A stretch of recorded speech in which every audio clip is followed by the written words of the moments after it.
episode of the Better 2 podcast is brought to you by Kitty Mystic and DM Needham, author of My Days with the Dark Muse, as well as Love is Worth Waiting For.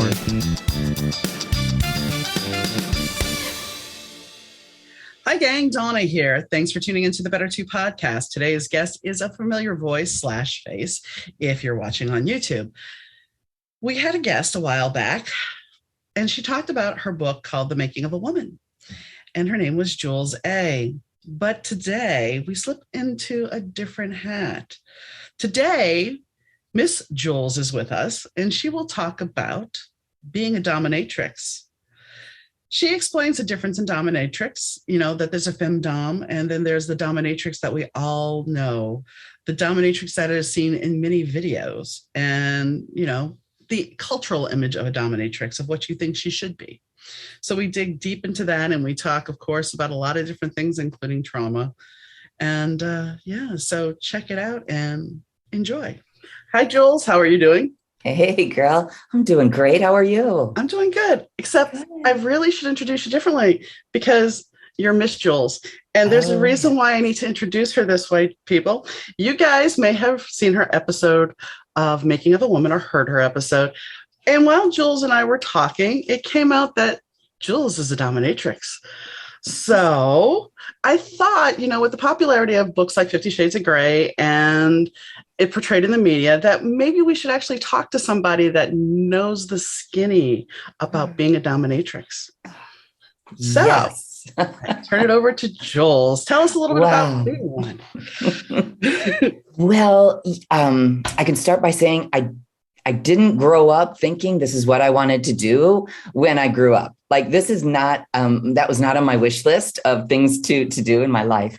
But as you remember from my first interview, our first conversation, a lot of my story was about like turning inward and really just doing an examination of like, who am I and how do I function in the world around me? So that was very much in my scopes.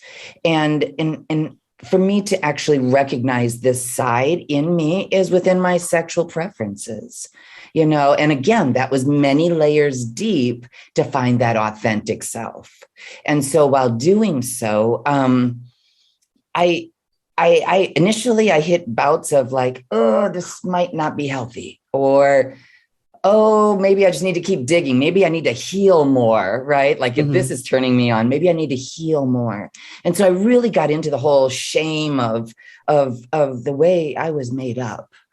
And so, but I don't stop, right? That's what I don't just say, okay, right, you win, I will, conform to you. So I continued that journey, and I continued to, I read the history about it. And it's just, it's been around forever, and just the dynamics of a dominant and a submissive, this goes way back to not way back, but even now today, like amongst the Leatherman community. It's prominent everywhere. And I think we just take on different shapes of it, right? Because I could sit here and tell you, this is my truth. This is the way it is. But it's not that case. Everybody has a different angle at it, right? So what I can do here is I can share my angle, right. with you. So that's my little preface, right? Like, I don't know it all. I only know what I've experienced. well, the person that says they know it all, yes, you're in trouble right there, because there's always something new to learn, always. Totally. Now, being a female in the dominant position already takes me out of the mainstream. Okay, so we typically think of like the masculine being the dominant one, and let's differentiate between genders and the energies, right? So just because I'm a man doesn't mean that I have to be masculine. And also because I'm a woman doesn't mean I have to be feminine. We have that yin and yang of the masculine, feminine within all of us. We get to choose to what degree we experience or express either side. So for me to be a very feminine woman expressing more of we'll say the dominant energies, but all underneath that feminine cape. Okay. So there's a little bit, and here's how I can kind of bring you in with that one is, if you think back, and let's just say we all had perfect mothers. Let's just say that. Okay. Okay, there she is. There she is, my perfect mother. She is very loving, but she's very corrective. She corrects you for your best interest, right? So it's that kind of, for me, it's that correcting, that stern, approach, but in a loving manner. Now, something else that I'd like to clear up is that the word dominatrix, there, of course, we have boxes. The world is full of boxes. I'm a boxless person, but this one I have to kind of get into a box. The word, like, when you think of a dominatrix, it's on the one side of the spectrum. So this is a woman who is leather clad. It's very much like and this is my perception, but this is like, she's always in the dungeon. She's just, this is her lifestyle. It's like real harsh. Heels. Right? And so then, but we, like, if we go further, on the other side of that spectrum, we have things such as a Fem Dom, a female dominant. This is where I fall into. I am a Fem Dom. And so as a Fem Dom, I tend to draw in typically submissive men who enjoy being kind of under that umbrella that we just described, of being under that. I'm going to give her the power, and she'll discipline me if I muff up, or, I'm going to give her, like, I'm going to give them, this is what I need you to do for me. I'm going to give you an assignment, and then you need to show me proof that you've completed the assignment. So there's a lot more for me. I feel, as me being a femdom, I shifted more up into my head, into the psyche aspect of it, opposed to more of the physical. This is a one-time session, or, we go to this space and have this session, where mine is, I can take this anywhere. And I can also take it into that dungeon. But as a femdom, I'm a little bit more flexible. And I feel I have a lot more fun. So I'm biased on that one. Do you think that men seek you out because they lack something in their relationship with their mother? I mean, I know that sounds really weird for some people, but yeah. Let's totally go there. Because really, and from my experience on this, I have to say, and also with the book and the conversations you and I have had, everybody has issues with their mother. Like it's part of, it's just life. So if that is the case, so be it, right? I think when I think of a male, masculine male, I think of a man who is very strong, who's a provider, who's a protector, who, like, just logistically will keep his queen safe. I mean, so this is my ideology when I think of this. And so for me as the queen, I'm to be admired. I'm to be respected. My opinion is the only one that matters. But if you think in some households, this is kind of the case, right? Mm-hmm. But I believe as a feminine female, I have the ability, and again, this is that yin and yang, so it's very natural. I have the ability to see details in things. As women, we typically see a lot of color. I mean, even like on a physical level, we see more details. We feel more details in a room. Me as in my feminine, I can create and I can love and I can correct. And so that is all part of course, who I am. And I think when men come to me, I think they are a product of where they grew up, but also a product of what life is. We do not allow men the space to cuddle, no. Cry, actually get the loving and the attention of a strong woman. There's not a lot of that out there. And so, and perhaps it's just this mixed up of everything of, upbringing, puberty, sexuality, strong, expectations in society that bring them to my front door. But that's just piecemeal of what I've learned from the submissives who've come to me. Because of course, this is all about, again, this yin and the yang. It's like, what are you craving? Because ultimately I need to be able to create a setting that allows them to come into this very, very vulnerable space and express, exist, explore. It's just this whole thing. And so it takes a lot of courage, I think, for a man to actually believe, I guess, actually to be able to admit to himself and to actually step into that authentic self and say, this is part of who I am, and I'm really needing it. Now, some people share that with their wives. I think the majority of them do not, just because it is seen as such a taboo. And I think women are also programmed to think like, oh, what? My husband does what? Oh my God, he's a terrible man. And then of course, the whole thing. Well, there's a lot of taboos in sex. Period. Yeah. I mean, there's not much, if you would have said, it was funny because I remember when my mom used to be a dancer, and I'm talking a ballet dancer, jazz dancer. I'm not talking stripper, but when I think I was a freshman in high school, we were going through her costume. She had steamer trunk of costumes, which was awesome. She had this beautiful butterfly costume, but in that, there was something that was in a little 60-ish vibe box, and I opened it, and it was pasties and a G-string. And I'm like, what's this? And my mom's like, not for you to know, because apparently that was for her and my dad. And I was just like, and she was single at this point, but it was just like, you're not supposed to know about those things. Okay. Alrighty. Maybe I should learn from somebody else anyway. Well, this is the same woman who gives the period talk with a Kotex belt that we're not using Kotex belts anymore. So anyway, that was not something in her forte. But, there's a couple of things I want to unpack with you here, because it's like, so we know that we have the men with the problem, but then we also have the women that the big ticket word again, which is back from the 70s, is calling their man daddy. So we have the reverse of the women wanting their daddy issues resolved. So it works both ways. I mean, we have women with daddy issues, guys with mommy issues. So here's the other questions I have here. So you're a dom, but are there times when you take the submissive role in your personal relationships? I actually tried that. I tried that with my husband.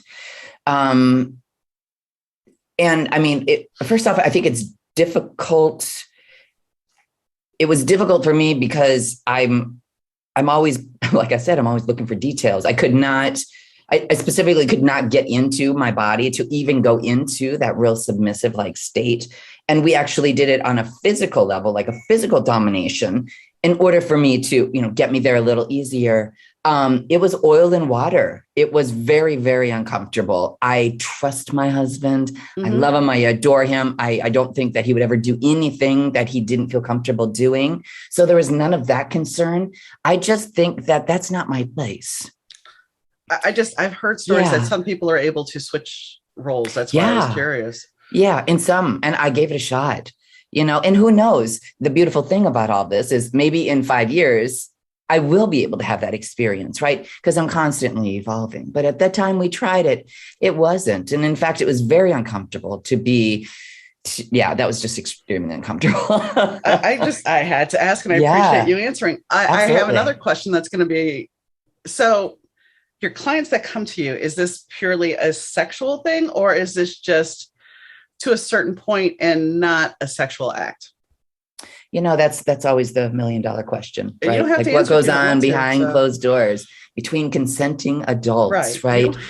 Yeah. And girl, no, it's okay. So the question I will definitely answer. When I started out, right, I lived in Texas. And so I was actually mentored by a sober lady here who I refer to in the book. And she taught me how to offer this service without getting in trouble with the law, period. Okay. And so here, what that actually is, I think that's still valid here. I don't think Texas is changing their sex laws anytime soon. No. But it was that I personally, with my hand, could not insert anything in another body, if that be their mouth or their ear, whatever, right? but they could do it under my direction. Okay. So it's those little fine line dancing things. You're like, okay, but did she not? Tomato, right? For me personally, when it came to my body interacting with their body, I would use the weight of my body and crawl on them if I had them bound down to a table. I may tease them about like hovering over maybe their face. But I'm not comfortable. I've always had like, garters and stockings and heels, and because that's my persona, right? I am the untouchable. Right. And you are fortunate to be within my realm. So that's my mentality, which fits my comfort level, right? And that's one of the things that as women are evolving into this, and they're like, gosh, I really think these are some of the questions you get to ask yourself. Like, who is she? Right. When she's in that powerful spot, right? Is she running around with bells and bows on her ankles? Or, does she have leather clad from head to toe? Who is she? And so I got to create her. And so when I think of Miss Jules, I have an image. It's like I'm in this Chanel 1939 suit outfit, and I have the stockings with the line up the back. Nice. And my little hat, my pill hat with the veil that comes over. I mean, so that's my persona. That's what radiates with me. So I think that actually, being a very personal question, of course, is what is it that she is? What is her persona, and is that part of her persona? Maybe it is. But again, as long as it's behind closed doors and it's consenting, right? I wouldn't see a reason why besides the yeah. Well, I mean, it's as simple as this. I mean, to be a tarot reader, there's a city, Schaumburg, Illinois, and they've changed the law since then. But to be a reader, it had to be a spiritual counseling, and I had to have a minister's license. Otherwise, so I am an ordained minister, yes, and I've married people, but I had to become an ordained minister in order not to go to jail to read cards. Okay, so you see the silliness. Mm-hmm. Like my money could never be handed to me. It had to be put on the table. That's same with women who offer escort services. They always talk about, put the envelope in plain sight on the table or in the bathroom, because that's one of the silly rules as well. And here's the thing, because this is going to be my most popular episode of the podcast so far is my talk with the sex therapist. So this will be another one, I'm sure. Anyway, the fact is we have such hangups about sex, and it goes back to, well, women should be submissive. They should be, and we shouldn't have this and we shouldn't have that. But the fact of the matter is, why are we, as women especially, why are we not allowed to have fun? Why are we not allowed to be treated like a goddess? Why are we not allowed, it just gets to a point is, I remember my first marriage, there was a certain point where it's like when we would have sex, it'd be just like, get it over with. I'm thinking about somebody else, just get it over with. I'm done. And the funny thing is, he had told me before, when we were first started dating, that his first wife became frigid.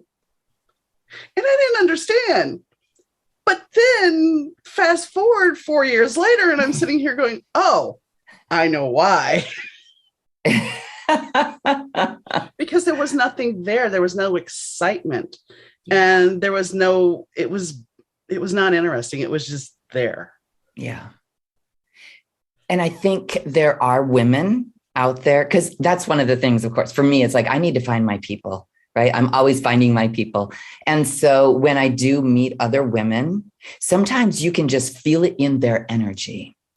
And this is another thing, like we'll kind of get into when it comes to actually being in a scene. And a scene is simply where all of this takes place. There's a beginning, a middle, and an end, right? Mm-hmm. And we schedule just like everybody else, your appointments from 2 to 4, and it's this many dollars an hour. We consider it a tribute opposed to, because again, I can't say I'm asking you to render for services, right? So sometimes it's just, I can be in my gym clothes And it's just the energy that I have. It's the way I hold myself. It's, even if I don't know something or what I'm doing, I'm not that like, that's just not there. That like, I don't know what I'm doing. That inferior feel. Right. That's not present for me. And so I find that people are drawn, again, that yin and that yang, that the two energies pull each other together.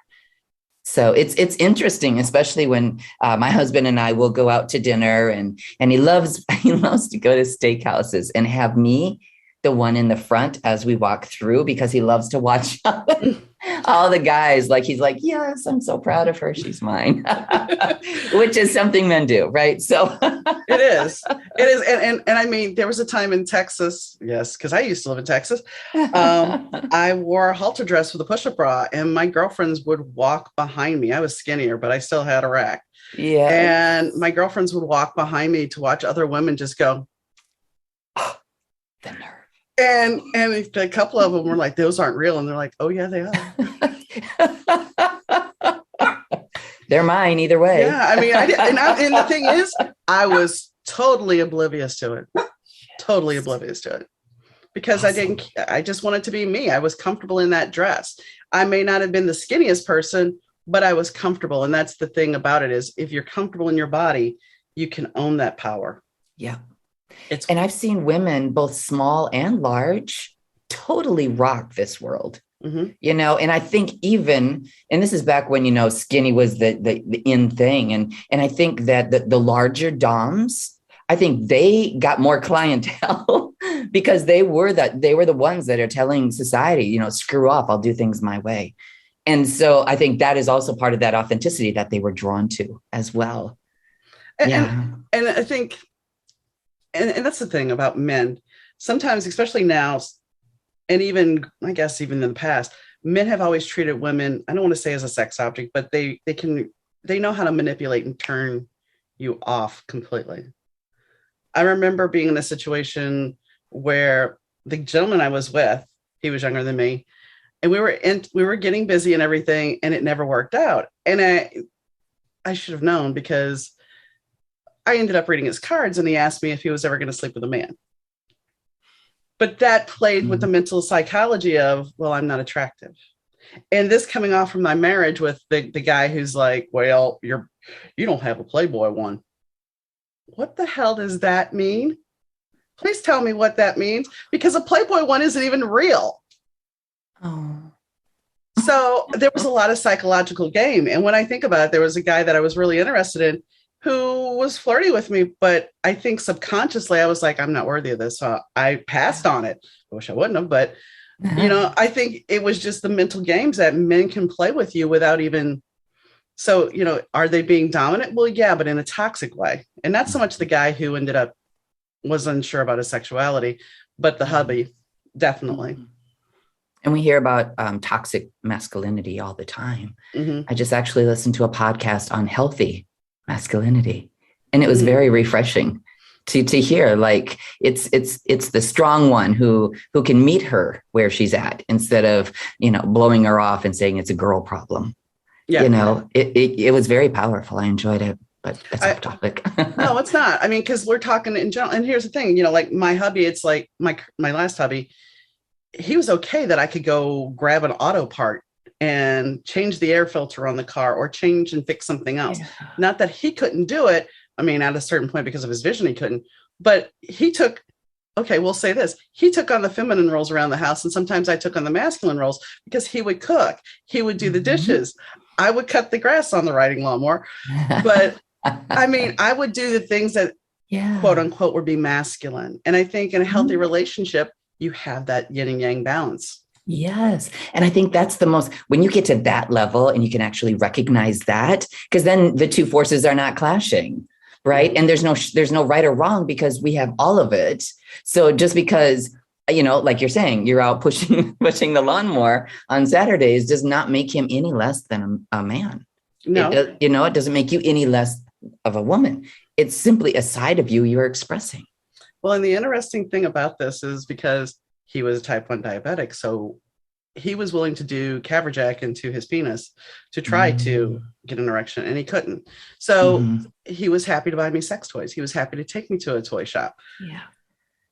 But that says that that's a man who's secure enough with himself and his sexuality, even though he couldn't, he knew enough that I needed to be taken care of. Yes. And again, meeting you where you're at. There's no shame in his game. No. In fact, he is going to do everything he can to protect you and take care of you. And yes. So I would say that was definitely a beautiful example of healthy masculinity. Yeah. But yeah, that's not praised. No. You know, not praised at all. You know, we had some, just actually, it was over the weekend. I celebrated my 50th birthday, girl. Happy birthday. I did. And we went to Miami. It was fantastic. Nice. Yeah, we went to the boat show. And when we got off the plane, we got a call from my husband's mother. She had found something online. Oh, boy. Oh, my God. Talk about like complete bias, programmed bias. Like her main concern was, well, how are people going to look at you? What are they going to think if you're doing this with her? Are they going to, it's like, first off, it's me. I'm right here. This is my body. This is my choice. It was just like, oh my God, this still lives. I forget things live like this because I've created such an amazing bubble of people who are just as evolved as I am. And so I don't see it. So it was kind of one of those like, whoa, kind of took me back a bit, like, holy cheese. And then I thought, wow, because people are very, very mean online. Oh, yeah. Oh my gosh. Oh my gosh. That was a heck of a funk to get out of. But it's just like the belief systems. I have to just think that it's fear of not wanting to step out and maybe consider something else. Because if I consider something else, I don't feel safe around you because I can't protect you. I can't put you in that box. Right. So I think that's part of this. So, once again, it's just like, all right, Jules, just brush off, stand tall. Like, this is what it's like to be somebody who's breaking this path. But man, that one in particular, it floored me. God. I mean, there's still a lot of stigma about a lot of different things. Yeah. And it's like, I don't know how we're going to get out of it, but hopefully we will. I mean, right now the US is in its a big Pluto return. So that's going to be a 2-year shift as this goes through. And we've never had one before. The last time Pluto was here was during the Civil War. So but no better time. No. Let's get this thing rolling. Yeah. So let's talk a little bit before we get into the scene talk. Let's talk a little bit about culture and the dominatrix. I mean, we have TV shows like Bonding, which was a really cute show that was on Netflix. Pose, there was a transgender dom. And then, of course, we had already mentioned this offline. CSI had a character called Lady Heather, which was just awesome. She was sexy. I know. So sexy. Yes. And like you were just like Lady Heather, that persona. I mean, look how she like hypnotized this full grown man with like all of his bearings. I mean, that was like a perfect example of the power of the feminine. Yeah. That is what makes me lean into it because that is amazing. That is super sexy. That is the type of woman that I would love to portray. I would love to have that, and I think we all have it. It takes a little bit to, get in that. Yeah. And I think also, like you're saying, like, it's the belief system. So it takes a little bit of homework, right? We're not just going to, pop on some heels and push them up and, say we're queens, but it's like, because it's an energy, it's a belief system amongst yourself. So I think there's a little bit of work that has to be done about the belief systems we have already. They have to be unlearned.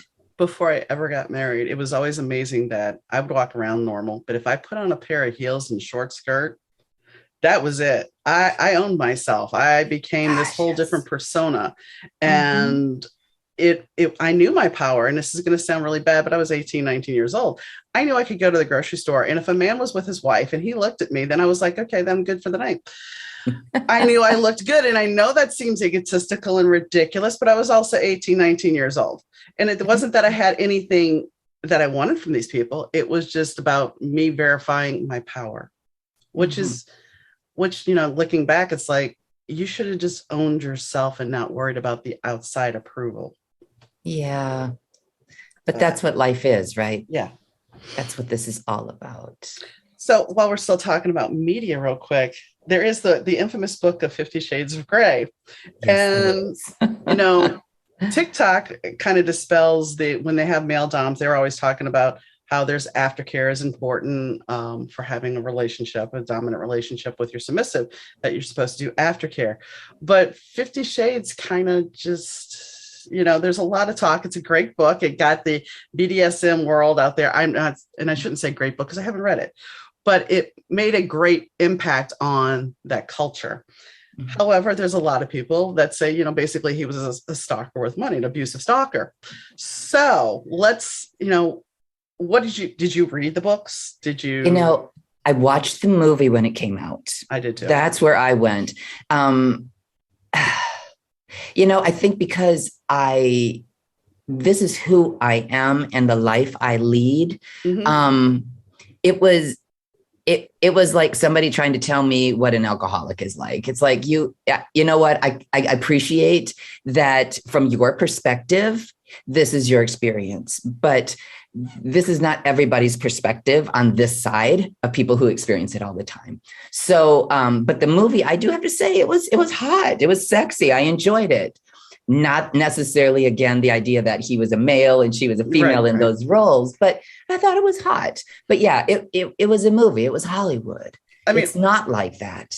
I enjoyed the movie, and it goes the same thing with a tarot reader or a person that's intuitive. The way it's painted in Hollywood is not the way it happens in most cases. No. But what was amazing is on the planes during that time when that first book came out, you would see that thing. There was no shame.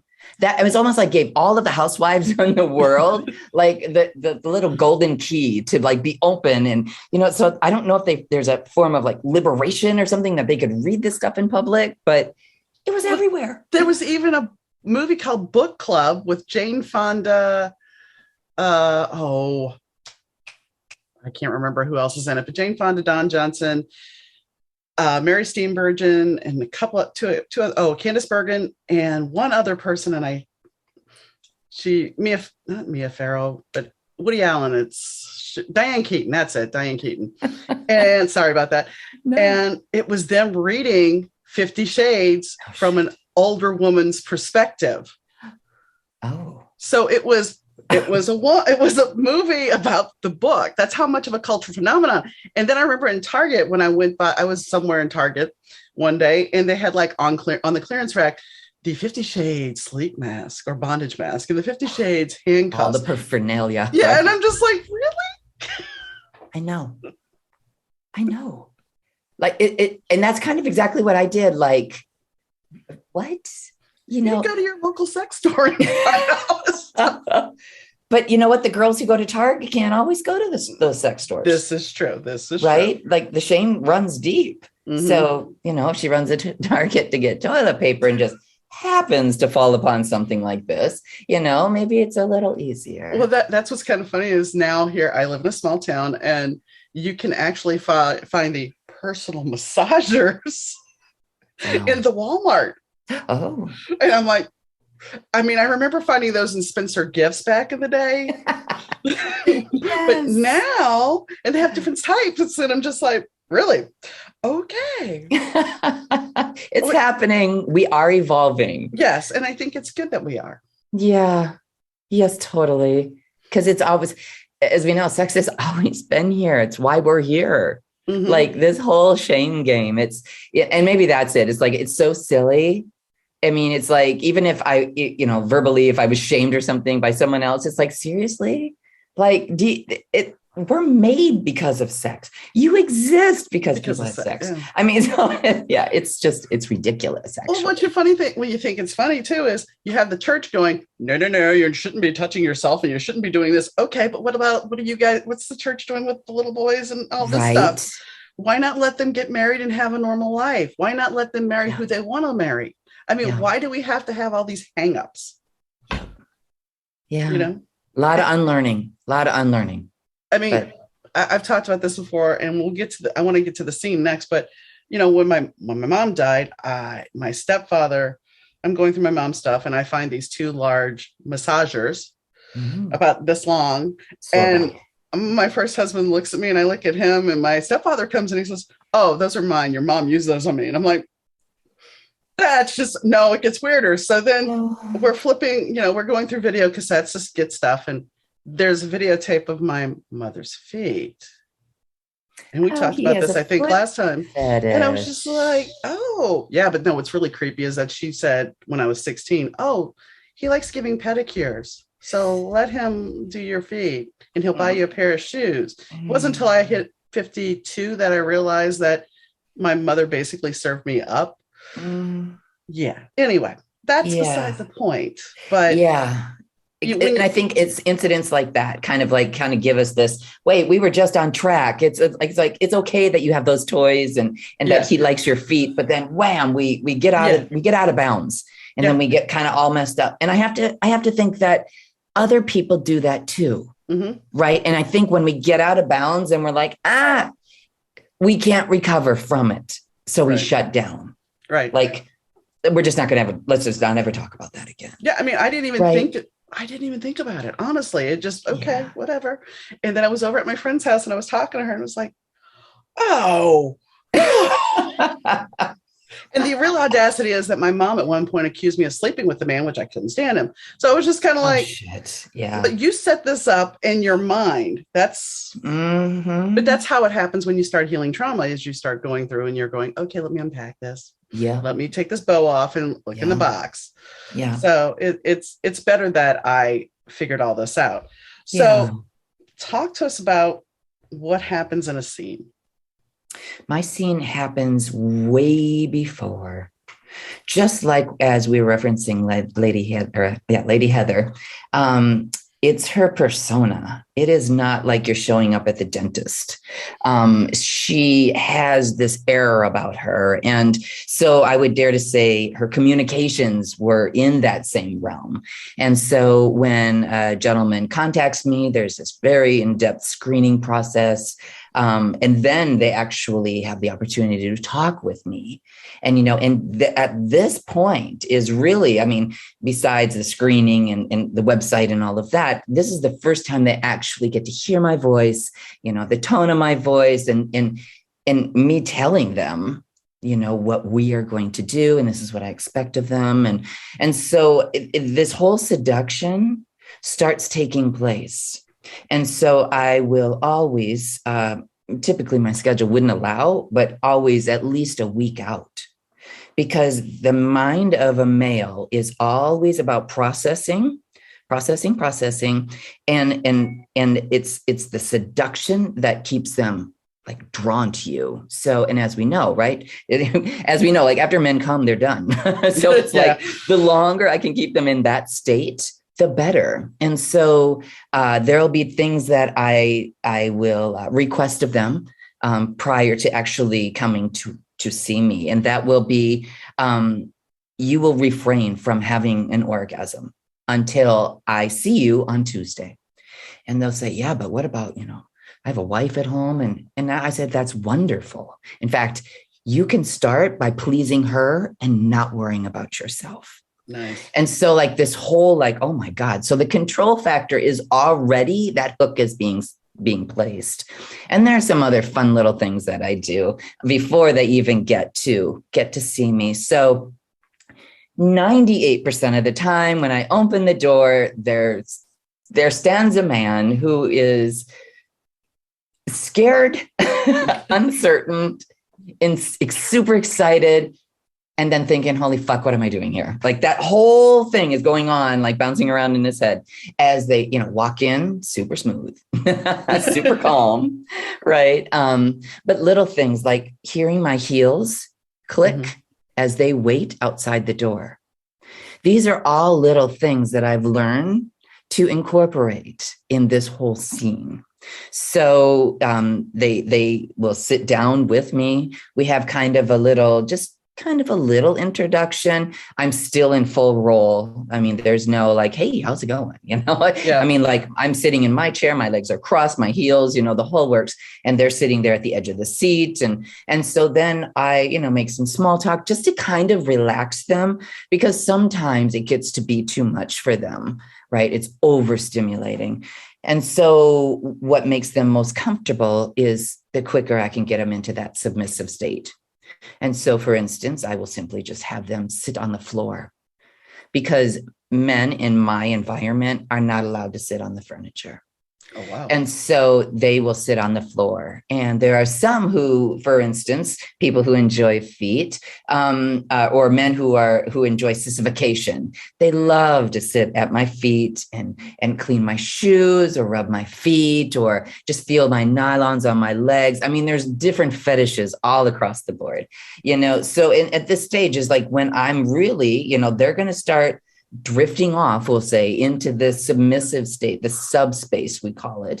And so they get real, like it's they're intoxicated. There's endorphins going on within their chemical systems, right? And so now here is the point where my dominant energies, right? The protector, the provider, all of those masculine energy takes place, because here I have somebody very much in that submissive, perhaps even feminine mindset. And so I have to really be careful that they're not asking for things that are way outlandish, because they're in that state of euphoria. And so during the application process, of course, I've learned everything that they want to experience. There are sometimes I just can't provide that particular service. But my website specifically states and draws in the right gentleman. And so, and then I'll take off with the scene. And I don't necessarily, besides the genre, I do not set my scenes up, because scenes are an energy exchange. Right. So I will perhaps have, a room set for something, but it would never be like, we're going to do this, we're going to do this, we're going to do this. Some women do. I've heard that feedback where she's like, she's just in the, she's just going through the motions. That was not something I enjoyed doing. I was all about like getting in there just like them and just getting almost like drunken by the energy exchange. And I can be able, I think at that state, when you are so in that vibration, you can feel their vibrations. You can feel where they're at, right? We can tell if somebody shuts down, right? Oh, There's an energetic thing, right? I can tell if somebody is super open and just super like, right? So I can feel this. And so with those eyes I have, I say, I can read their body, and I can see if we're going too far. I can see, say, for instance, if a gentleman enjoys humiliation and loves to be laid over the knee spankings. Okay. Now, I'm a very strong woman, and I could probably do some harm if I did not look at my subject and how is his body actually responding to it? Because in the mind of a male, of course, he's still masculine. He will say, I am going to do everything I can to make her proud of me. Mm-hmm. So that could work against him as well. So, if I'm talking with him and he's like, yep, I can keep taking it. But his body's telling me elsewise. So it's like a lot of that's going on. So it's just this dynamic of different moving energies and it's a heightened, you ramp up, and then we're going to come back down, but then I'm going to take you back up, so it's between the psyche, the energy, and the body. And it's this beautiful dance that takes place. And then what I do for my gentlemen towards the end, because I do not want to have them leave in this heightened state that would be very, very dangerous. Right. Right. And so what's the best way to get the man out of that energy is to have him have an orgasm. Yeah. And so for whatever way we may do that, I may simply humiliate to that point, or I may use an apparatus or whatnot, but then ultimately then he's able to release. Everything kind of calms back down. I'm calming back down with him, and then it's that space that we joked about, I should say, of just, some people like to touch afterwards. Some people don't like to touch. Some people just want to sit down and put their shoes on and have a cup, like get out of that space as quick as possible. There are other people that just want to, sometimes I'm like, sweetie, you got to go, so everybody here in that area is different, but ultimately that come down is very important. And then what I have them do is touch base with me after they get home or get back to the office.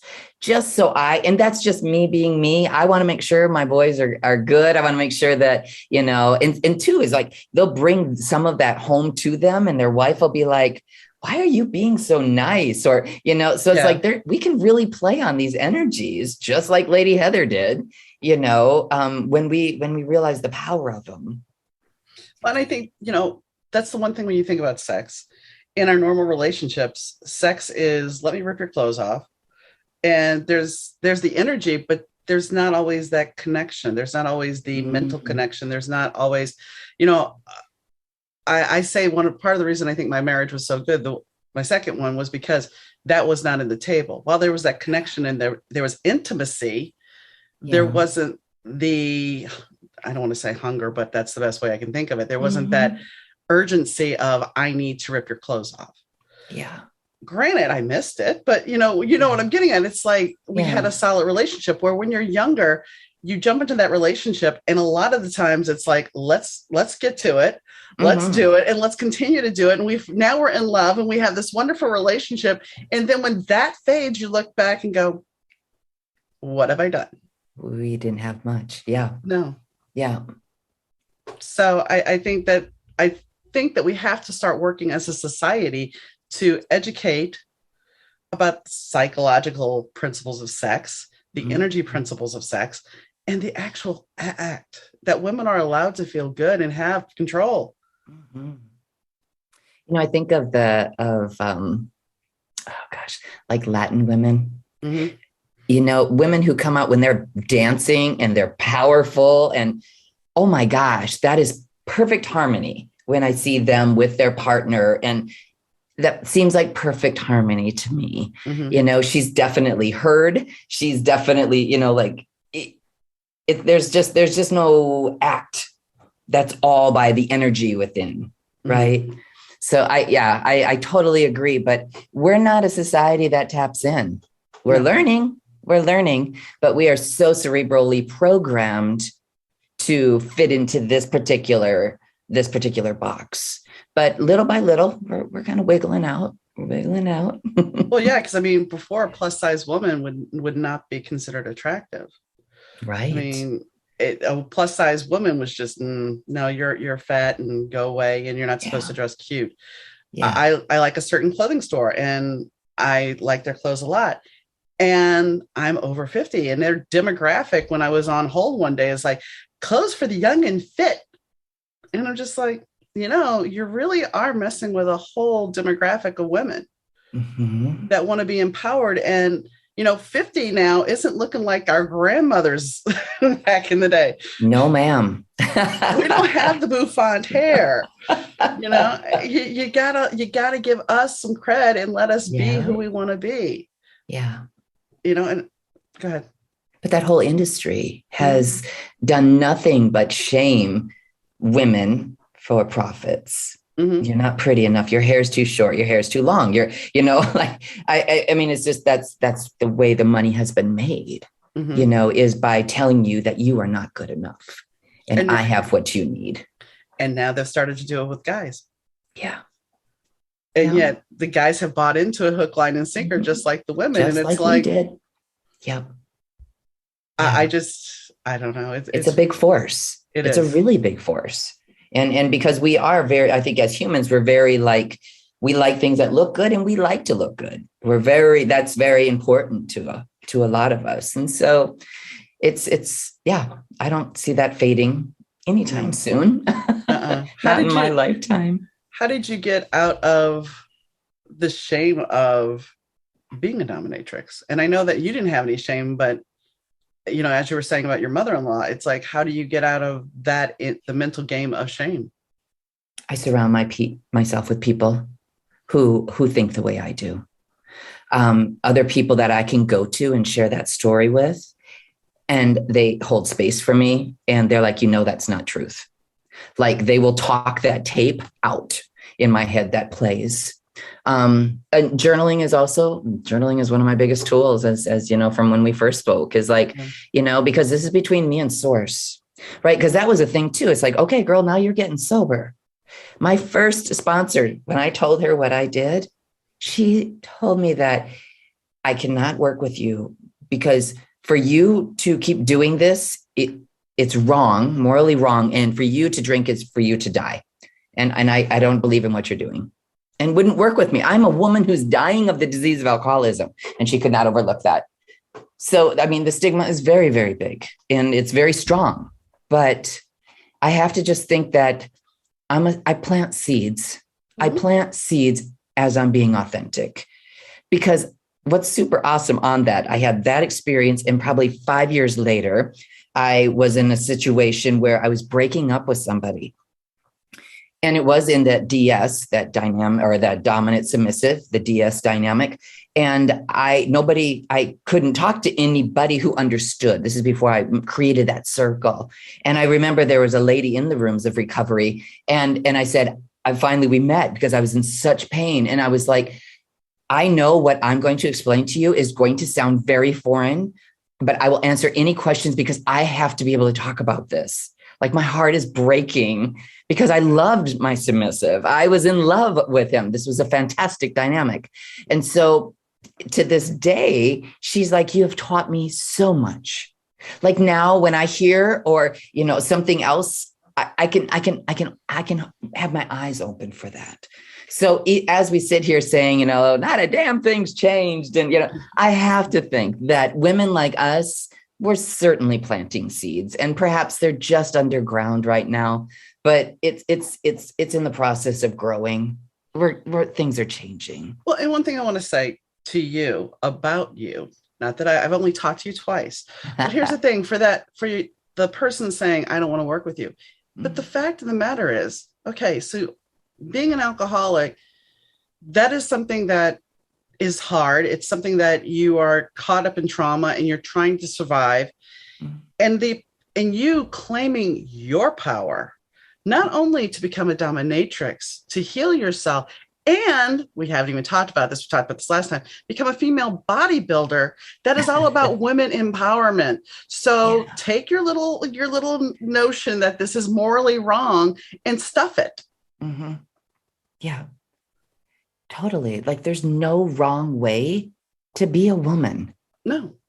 Right. And I think one of the beautiful things about same-sex marriages coming to the surface, like that seed's been planted and now it's actually above surface, is that now we really get to see and interact with things that we once saw as stereotypical. Mm-hmm. Like, stereotypically, it's like, oh, well, who's the woman in this relationship? Yeah. Okay, like, as you were saying, it's like, it doesn't always have to be like that in the relationship. So I think through that, we're getting the example that, wait, I'm a woman and I'm going to go change the air filters, right? So, so I think that's what it's allowing. And I'm not becoming that stone hardcore butch, it's like, I still can, I'm not necessarily going to do that in heels, but I tell you, I put heels on afterwards, right? It's like, I don't have to stay stuck in that energy. Right. I have the fluidity. How freeing is that? We've just done it behind closed doors. I've changed a car tire in heels and snow. Oh, girl. Yeah. So I have been and here's the thing. I mean, that's the one good thing my stepfather did, was like, if you're going to drive a car, you're going to learn how to work on a car. So I knew how to do all that. And I had a guy come out in a suit as I'm dressed like this. We had unloaded my friend's car because I had just moved up here, and he comes out in a suit. And he's like, oh, you guys have me blocked in. Now it snowed. There's still snow. And I'm going to go back in the restaurant now. Okay. So I did it. I mean, my friend's like, let's call roadside assistance. I'm like, 3-hour wait? No, thank you. Let's just do it. But yet in a small town where I live now, it's like, if I go to check my air, oh, no. I got it, ma'am. I got it for you. Little lady. All right, whatever. But I mean, that's the thing. It's like, and I have to say, by me taking my power back, and I think that's something that my husband was a great gift of, by me having the power when he passed, as much as I miss him and everything, and I had to go back to cooking and stuff, I still knew how to take care of me. And there's so many women that when they get involved with somebody, and I'm sorry if this offends people, but so many women, when they get involved with somebody, they go, okay, he's going to take care of me. He's going to take care of all the bills. So I need to know nothing. I get to live in my little world. But the fact of the matter is you have to learn how to survive after that moment. Because we're not in that world anymore. Right. Before, divorces did not exist. Right. And before, it's outdated. Mm-hmm. But as we were just talking about, like the gentleman came out and, wanted to, help the little lady with her air. Right. Yeah.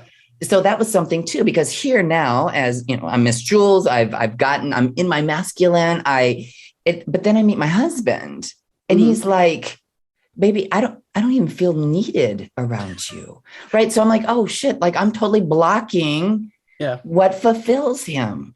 So, and it may sound really bad, but it's like, I had to teach myself to allow him to open the door for me. Mm-hmm. Right. Because that is what makes him feel like a man in this relationship. So I think it's always just like in the front and center. And when you really look at it, it's like for instance, I can't take the trash out, saved my life. No, you should not be handling that. No, you should not be handling the trash. Okay. Right. But there's a flip side to that, because then he'll come out and put his dish on the counter and not in the dishwasher. And I'm thinking, am I the little lady right now? Well, and I mean, here's the mentality. My first husband was, because I knew how to work on the car, he was going to do a brake job. We had a 67 Buick Cutlass. So it was an easy enough car to work on. Yeah. And I'm like, I'll help you. He goes, nope, that's man's work. Excuse me. That's man's work. How do you figure it's man's work? Mm-hmm. Other things, and, touching himself was woman's work. He would not touch himself. He swore up and down he had never touched himself. And I'm just like, really? Wow. How? And I'm sure some people would be like, you're airing your dirty laundry, but that's the fact. And part of the reason why we ended was, while I say the man didn't want to have fun sex, the first time he met my best friend at the time, he wanted to take naked pictures with her. And then it gets better than that. Then he offers to buy the best bottle of champagne and have a menage a trois. And I just looked at him. Oh. It's not that I wasn't open to those kinds of things, but I just looked at him and said, you didn't even buy a bottle of champagne when we got married. Why? And I was insulted. Yeah. Because, you might as well have just discarded me, because obviously this is how this wasn't about a menage a trois. This was about you getting away with sleeping with my friend, with me being in the room and pulling me along. Yeah. And that's also like women, as you know, we have a very open-minded relationship. And so, of course, men have they just sit back, they watch porn and I'm so stereotyping right now, but it's like, they get all hyped up at things and then they come out and they're like, baby, we got to go here. And I'm thinking, are you fucking nuts? Like, I'm not going. Where did this come from? And so when we first got together, that's how it was. And I was like, let off, pump the brakes a bit, and then now we realize that I'm the one who has the bigger scope of things. I have more of this up and down. I'm like this breathing mechanism of energy. Right. Mm-hmm. And so now it's like the woman has to lead. Yeah. The woman has to leave in my relationship. And it's not that I'm demanding. And that's something too, like that terrible thing that went viral online. It was just, that, she wears the pants in the family. And I don't think I it's saw kind that. of like, God, no, unfortunately, there's that stigma that if I have a voice or heaven forbid some power, then I'm way over and I'm a bitch and I'm demanding. It's not that at all. And I have found that when I have like actually found that happy medium between my husband and I, he loves the idea. He's like, do you realize how many men in the world are like, if she would just tell me what she wanted, I will do it. Right. Yeah. That doesn't make him a pussy or a pansy. I mean, it makes him tending to his queen, to his love. Right. Right. So it's like, that's what it is. It's like just all of the negative, nasty tone of things. I mean, it's exciting when I come up with an idea or, baby, we're going to go here and she's going to meet us here. And he's like, oh my God, this is so much fun. I mean, it's because he knows then he doesn't want to be that guy. He's like, I do not want to be that guy. I don't want to be pushing you. Right. Well, that meant that I, just like having to learn how to let him open the doors for me, that meant that I had to learn how to know what I want. Right. Because I have to be honest, there's times where, well, hell, if he takes the lead, I'm just going to go with it. I'll check out. I'll do whatever. But you know what? Win-win. Yeah. Okay. That's not authentic either. Mm-hmm. Right. I've done it 100 times. No, I don't even know. I mean, I do it. That's what I was programmed to do. How many women fake an orgasm? Go ahead. Yes. That's exactly what you were saying though. How many women have sat there and learned how to fake an orgasm and totally. But go ahead. Totally though, right? Like all of these expectations. Like I'm told how I'm supposed to have sex. Mm-hmm. I'm told do you supposed to be loud? Do you supposed to be quiet? Do you supposed to use toys? Do you not? Are you on top or are you on bottom? I mean, everybody's got an opinion. Mm-hmm. And so my thing is, especially in this second marriage, we just like cleared the slate and we're like, what do you want? I want to do this. I want to try this. I'm really afraid of trying this, but I think with you by my side, I could do this, so it's a lot of that. But that takes, I think, some insightfulness and a little bit of wisdom, right? Second marriage gives you that wisdom. Yeah. So I think that's part of the evolving process with us. And then he knows, he can tell by the look on my face. He's like, oh, you're not up for this, are you? It's like, that moment's passed. So it's made it harder because I have to claim my own, but it also introduces a level of sexuality or sexual feeling, vibration, whatnot within myself. I can't numb out, right? Like I have to be part of this team. It's like, I can't just put the check in the box every Wednesday night.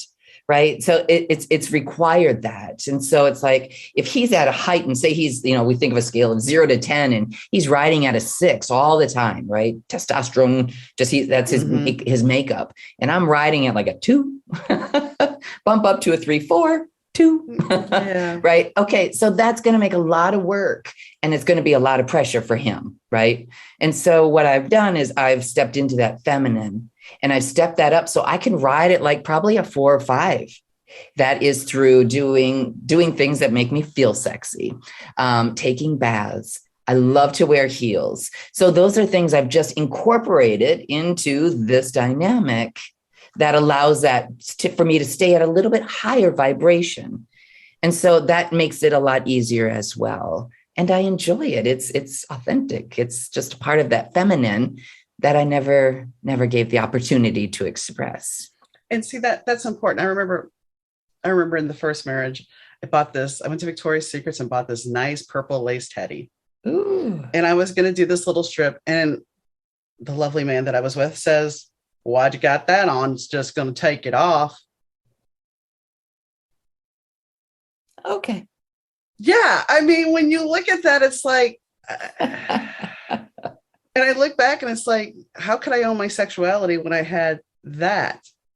Yeah. Yeah. Because that's supposed to be, again, the exchange. Yeah. Right? Yeah.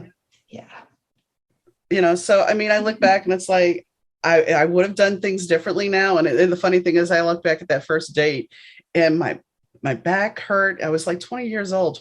There was no reason for my back to hurt, but everything that could come up, I kept trying to get out of this date. Okay. And he kept pushing it. Ah.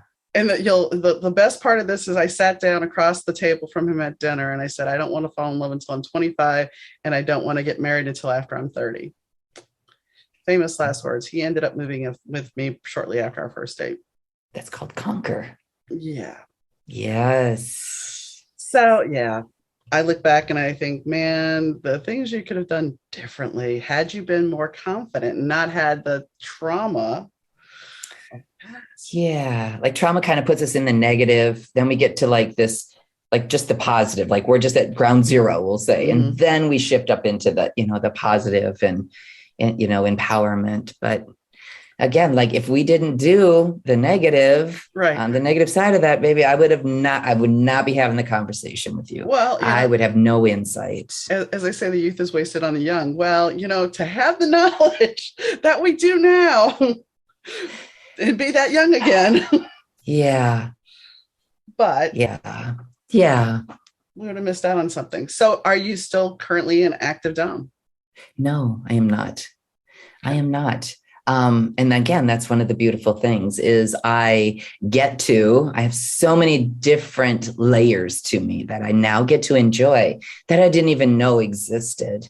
For me right now, I'm on the scope of the book, I'm really, and it's interesting because even on the posts that I, interact with on social media, I will get submissive men coming to me, saying, do you have any subs?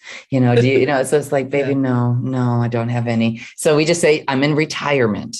So because when we were first doing, the advertising of this, of course, my publicist was like, Jules, oh my God, we can just lead with this whole Miss Jules thing and the dominatrix. I was like, hold on. No, that's just one of the layers.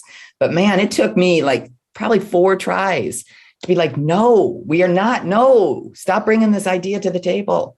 but see, the thing is, the one thing I have to say is, because like myself, I have many layers. I have many labels that I've been through in my life. And that to me is way more interesting than just having 2 or 3 titles. Mm-hmm. I have many names. That's what my coach told me recently. He's like, girl, how many names do you have? I was like, well, when I was a dancer, I had 2. And then, I have an alter ego. Her name's Rachel. I mean, now, when we talk dancer, are we talking adult dancer? Or are we talking dancer? Adult dancing. Okay. Oh yeah, I was a topless dancer. All right. And I still love to dance on the pole. I love to go to the clubs and my husband just sits there. I mean, just ear to ear, this big grin. And yeah, I just completely seduce him from the pole.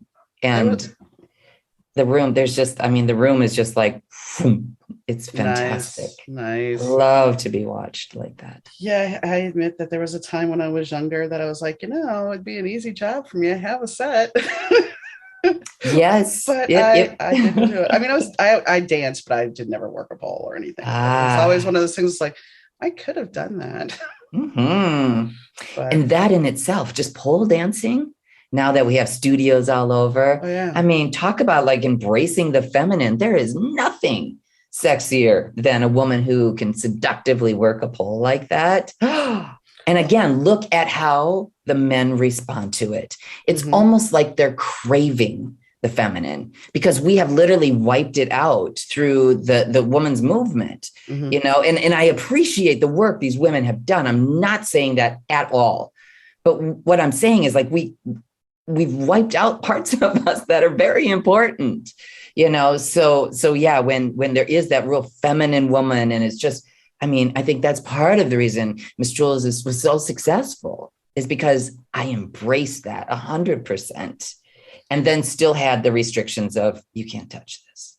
And that's where the power is. And the thing about being a pole dancer, there was always the stigma to being a pole dancer, but the truth of the matter is there is such athleticism and core work that goes into that you can't sit there and just say, oh, well, and a lot of the women that have done it have busted their asses and made something of themselves. Yeah. Yes. There were a couple of them that were running businesses while I was dancing. One of them had a shoe business. And it's amazing. People are always like making bikinis and that kind of stuff. These are entrepreneurs. just caught up in society's, chaos of norms. And that's the thing. If we can get out of, and we've talked about this before, I know you and I did too, and I've talked about it, the whole fact that we have so many labels. Why do we need these labels? There's no reason for it. Except why do you put a label on somebody? Do what? Just answer the question then. Why do we do it? Because it's expected. That's the way society has always been. I mean, I've done research, and we used to not look at race, but back, I think it was during the potato famine, they started creating the race card because it ended up, we had everybody going against the government. So if we start dissecting and grouping you and put you guys against each other, you guys are going to be too busy fighting each other to pay attention to what we're doing. And you still see that out. That's still the same tropes play out nowadays, because we divide and conquer, and then the media gins it up, and then we're so busy arguing about our points of view, and social media has helped us along, that we're not going to really pay attention to what's going on. The big picture. Yeah. Yeah. I think, and like when it comes to marriage, and we claim that it's all statistical, that we need all this scientific data. Why do you need to know that my husband died and now I'm labeled a widow? I went from divorce back to single. I didn't say I was a hot to trot divorcee. Well, and also if we're not worried about race, then why are they on job applications? That's exactly it. I mean, it's become what it started out was this way, and then now we put it this way, and now we even divide it even more to, okay, we have now your sexual orientation, now we have your marital status, now we have, do you have children?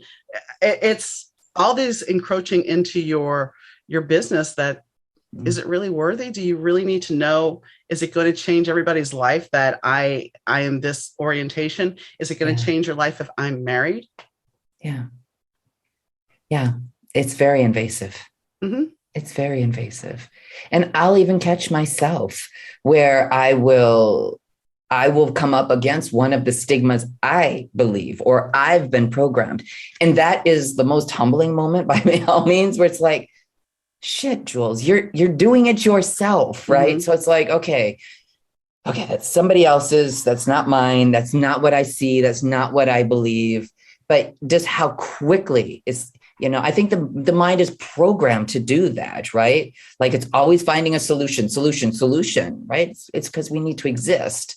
But unfortunately. Well, and that goes back to, we need that to exist. So what makes our existence important? Well, I can sit here and label myself. If I label myself with all the career paths that I've had, with all the marriages I've had, with all the family members that I've had, then I am showing my worth, whether it's materialistic or by it's feeding our ego in a way, because I can sit here and say, I did this, and this, but is it really who I am? It's parts of who I am. But, it's like when somebody says, so what do you do for a living? What does it matter? Do you want to know me for me, or do you want to know me because of my job? That reminds me of when you go see a speaker. They get up behind the podium and they're like, hi, I'm Jules, blah, blah, blah, doctor of da, da, da, da, da. And they tell all about themselves. Same with when you go and you're having a class at college. They tell all about themselves. Okay, well, I'm not going to have an opinion of you because you just gave it to me. Right. Like you've just given me your box. Right. Yeah. And now too, people ask me, like they'll ask what my husband does, and then they'll ask me what I do. And I just jokingly say, I take care of him. Like I do him. Like stop asking stupid questions, none of your damn business.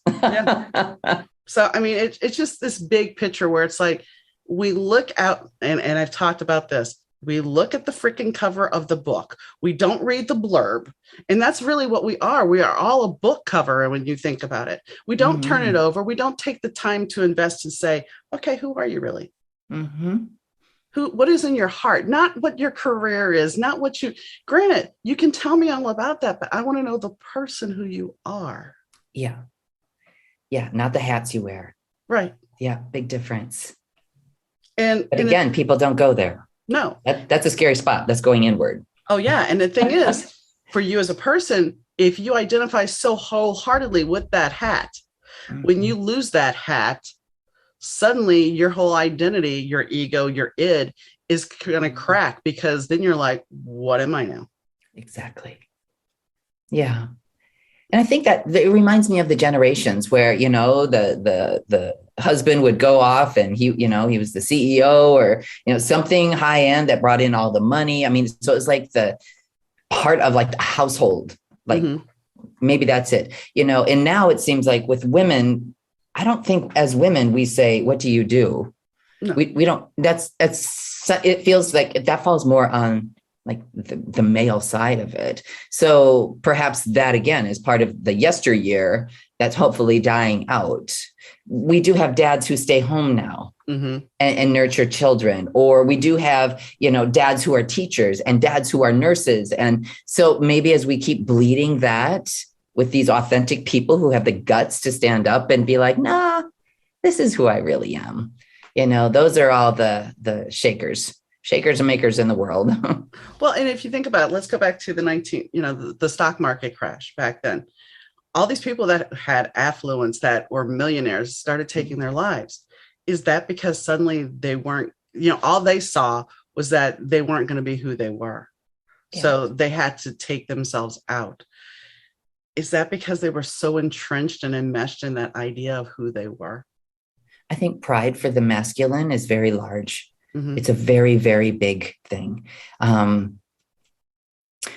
Yes, I'm just thinking of my husband and some of his behaviors, and pride is definitely part of his makeup. I don't know if that is a product of the masculine or if that's a product of our society. That I don't know, but it's definitely prevalent within him. I know for some cases, like you see murder suicides, and my half sister, I don't know the facts of what happened, but I know that my half sister was murdered by her husband. Their 2 kids were killed, and then he turned the gun on himself.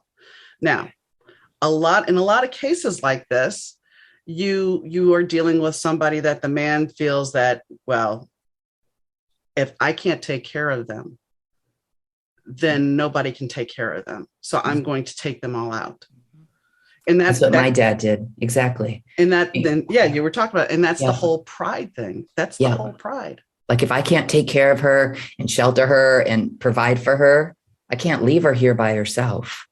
Yeah. And it's flawed thinking, but I think that's generational. I was talking to a healer earlier, which I was like, this is going to be the wildest day, because I'm talking to a metaphysical healer and then I'm talking to a dominatrix. But it was we're all in the same vibe, just different titles. It's one of those things where it's like we have this cellular DNA placed on us from our grandparents and our family and way down our lineage, and we don't realize that. So some of those actions keep getting perpetrated. Yeah. Because we don't even realize. No. That one's, I think, is going to be much past my lifetime. That we actually start looking at energetically how things are passed down, and also like even DNA. I mean, chemically things are passed down. She was talking about an article that she read about a cow, that if you put a baby cow by an electric fence, that, and this, a neuroscientist did the study, that the baby cow would come close to the fence, but not that close, because it would recognize from its prior DNA, its ancestors. Yep. That was dangerous. Yeah. That's so powerful stuff to think that, because I'll talk to some of my Black friends sometimes and they're like, Jules, no. I'm like, why do you talk that way? Why do you limit this? Why do you limit yourself to that? And she's like, you just don't understand. And I'm just like, but that's not how it is right now where you and I are sitting, So it's kind of like, I'm not seeing what you see. Right. But it's kind of like, we're in a restaurant and the comment was that, well, I'm the only one in here. I'm the only Black one in here. It's like, okay, I'm the only Fem Dom in here. Do you know what I mean? It's kind of like, so it's really hard for me to chew on that, because it's like, again, I took what I had and I crashed the crap out of it and shoved it in the ground and started over. Right. But that's me. So for me to hear somebody say something like that, I'd be like, well, just change it. But again, I realize things are generationally deep, and that makes me sad. There's I mean, so much imprisonment. I have an African-American friend who she was driving her car to work. It was 5 a.m. and this cop pulled her over and said she made an illegal lane change. And she's like, no, I didn't.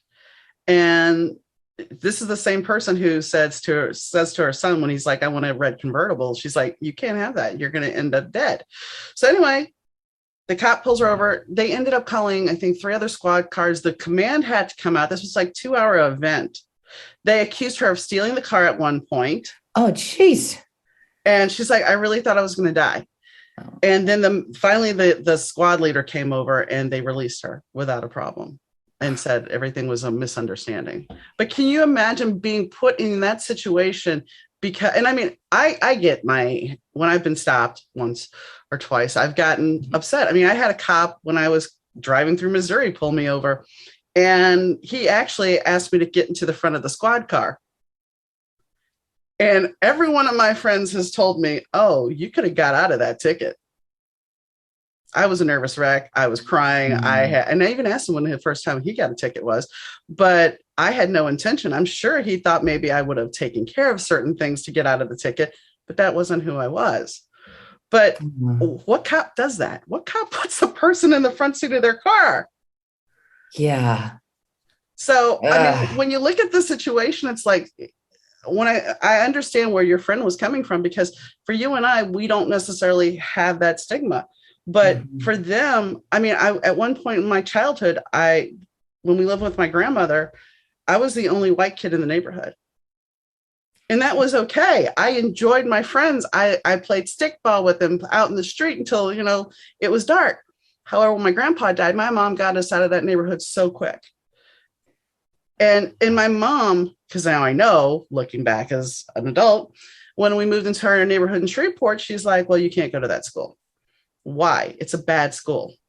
But I could work at the McDonald's there, but I couldn't go to the high school there. And we lived in the neighborhood. So she got me a fake address, which is totally illegal. But at the time, I didn't know any better. Yeah.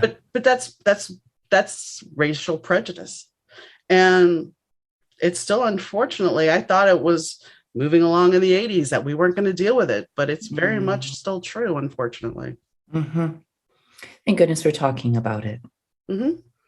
Yeah. Doing, I guess, our part. I don't know if it's enough of a part. Sometimes it doesn't feel like it, but I have to believe that we're planting seeds. I have to believe that. Well, and how much history have we not heard about, like Central Park? I mean, I always thought Central Park was Central Park in Oklahoma and all these things that we've heard. And I remember the same lady I was talking about, she was the nurse at the dialysis center where my husband got to, and she was telling me how growing up, they had a different national anthem at their school. And I'm like, what are you talking about? And true fact, there is a different national anthem. For African-American schools, there was a different national anthem. Oh, gosh. I had no idea. I had no idea. I was surprised when I found out. So, I mean, there's so much that we don't know because, dare I say, history has been whitewashed. And how this got onto this conversation from dominatrix. Not quite sure. Someone needs a beating. No. Oh, that could be construed the wrong way. All right. I'll take it back. Okay. All right. Anyway, I'm glad you came on again. I've enjoyed it. Yeah. It's always good chatting with you. So I thank you. So I hope you guys enjoyed the show. Miss Jules, I learned a lot. I think it is a lot about female empowerment. And, that's something that as a species, as a sex, I think that we need to embrace both the masculine and the feminine. And we can love ourselves for both. Is it wrong that a guy can cry and break down? No, it's not. In fact, I think it shows more courage that they're in touch with their emotions than keeping them bottled up. Because leaving your emotions bottled up, whether you're a male or a female, eventually they're going to come out. And sometimes when those emotions come out, they don't come out in the most positive ways. So you need to figure out how to let your emotions out, and you need to find that safe space. You need to find a partner that you can do it with, because it's important. It's important to be truthful and live an honest life for yourself. Now, Is being a dom something you want to do? If you have the right partner, I'm sure. And if you want to be a submissive, you can find the right partner with that if you're not willing to explore it in your relationship. But I think if we're more honest with ourselves about what we want in our relationships, as well as what we want in our life, we can create that. We can create what we need and what we need to fulfill us. Because a lot of the times we just go through life going, okay, I'll just do this and I'll take that. But the thing is, we need to fulfill ourselves, fulfill our needs, and take care of ourselves. And while that may seem selfish, the thing is, if we are functioning at our highest vibration, our highest level, then it's much easier to take care of everyone else that we need to and care about them. It's the whole oxygen mask thing. If the oxygen mask drops down, put yours on first before you help someone else. You can't help somebody if your vibration is not the same as theirs. So try to take care of yourself, heal yourself, and empower yourself, because it's important. And on that note, as always, the podcast is brought to you by Kitty Mystic for intuitive tarot readings and DM Needham, which is me, author of My Days with the Dark Muse, which is a dark, gritty rock book. It's a bass player's journal that can be kind of naughty at times. And Love is Worth Waiting For, which is romantic suspense, a rock star romance that has a little spice to it. And our sound, as always, is done by Rich Zai of Third Ear Audio Productions. So that is all the scoop there. However, we still have a little bit more business. If you want to leave a review, go to Podchaser or applepodcast.com. And if you want to leave me a question, comment, concern, or you would like to be a guest on the show, please drop me a line at Donna, DAUNA, at better2podcast.com. That's Donna at better2podcast.com. And if you need to catch up on an episode, besides all the platforms that we're located on, you can do so by going to better2podcast.com. All our social media links are there. And if you want to know who the upcoming guests are, you can find that at dmneedham.com and go under the tab for Better 2 Podcast. Yes. And let's see. Oh, and I think that's about it for today. Yeah. So whenever you're listening to this, whether it be the evening, the day, or the weekend, I hope you have a wonderful time, and I hope you enjoy the show. And I'll catch you next time, guys. Bye.